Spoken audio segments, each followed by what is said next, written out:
Deep beneath the Pacific Ocean, roughly 15,000 feet down and more than 50 nautical miles off the northern coast of Kauai, two decommissioned U.S. Navy warships now rest permanently on the seafloor. These weren't casualties of war. They were deliberately sunk as part of one of the most significant live-fire training exercises in the world, the Rim of the Pacific 2026 sinking exercise, known as SINKEX. This wasn't a simulation or a computer-modeled scenario. Allied forces, including the United States and Japan, fired real weapons at real ships to test genuine combat capabilities against an actual target. Today, we're breaking down exactly how this massive joint operation unfolded, and why sinking two of America's own retired warships mattered so much to military planners across the Pacific. The two vessels selected for this exercise carried significant history before their final mission. The guided missile cruiser USS Mobile Bay, a Ticonderoga-class ship commissioned back in February 1987 at the Alabama State Docks, had spent years homeport in Florida before eventually joining the U.S. 7th Fleet in Yokosuka, Japan. The second vessel, USS Peleliu, was a Tarawa-class amphibious assault ship with a displacement of nearly 40,000 tons, making it one of the largest amphibious warfare ships ever built, closely resembling a small aircraft carrier.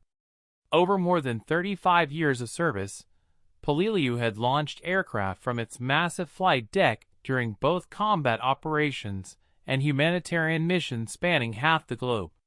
Retiring two ships with this much operational history for a live-fire exercise gave participating nations an incredibly realistic and valuable target. The scale of RIMPAC 2026 itself is what made the SINKEX so significant. This year's exercise brought together 30 nations, 30 surface ships, 5 submarines, 15 National Land Force components, more than 190 aircraft, and over 30,000 personnel, all operating together in a combined, coordinated environment. Mobile Bay was sunk first, on July 12, followed 5 days later by Peleliu on July 17. Before either vessel went down, both were required to pass extensive safety surveys, ensuring the designated strike area was completely clear of people, marine vessels, aircraft, and protected marine species, all conducted in compliance with U.S. environmental protection regulations governing military exercises at sea. What truly set this SINKEX apart was the direct collaboration between the United States and Japan throughout the strike sequence. In one of the most notable engagements, the U.S. Army's 1st Battalion, 623rd Field Artillery Regiment conducted a combined live-fire strike on USS Mobile Bay alongside the Japan Ground Self-Defense Force, combining American and Japanese land-based firepower against a single naval target.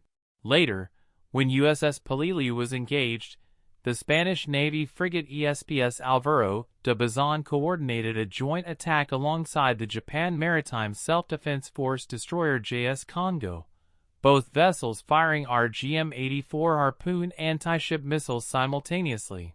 This level of direct multinational coordination, with American, Japanese, and Spanish forces all contributing to a single strike sequence, demonstrated exactly the kind of seamless joint operability that RIMPAC exists to build.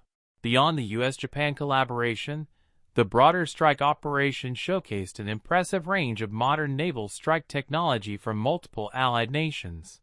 The U.S. Navy's Los Angeles-class attack submarine USS Columbia loaded and fired UGM-84 Harpoon anti-ship missiles from underwater, demonstrating precision long-range submarine strike capability in a joint combat scenario. Meanwhile, the Royal New Zealand Navy's frigate HMNZS Taymana used its embarked helicopter to fire a Penguin anti-ship missile, and the Italian Navy's multi-role vessel ITS Giovanni del Bandier launched a Marte anti-ship missile from its own onboard helicopter. Each of these different weapon systems, submarine-launched missiles, helicopter-fired munitions, and coordinated land-based artillery, all converged on the same two target ships, proving multiple nation strike systems could function together in a single, synchronized combat engagement. According to Vice Admiral Jeff Jablin, the officer commanding RIMPAC 2020 SINKEX Combined Task Force, the true value of this SINKEX wasn't really about the ships themselves being destroyed.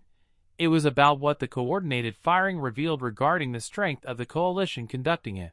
Watching sailors from multiple nations work side by side, executing complex, high-stakes maritime events together, reinforced exactly why these international military relationships matter so much in today's strategic environment. As tensions across the Indo-Pacific region continue evolving, exercises like this one send a clear signal.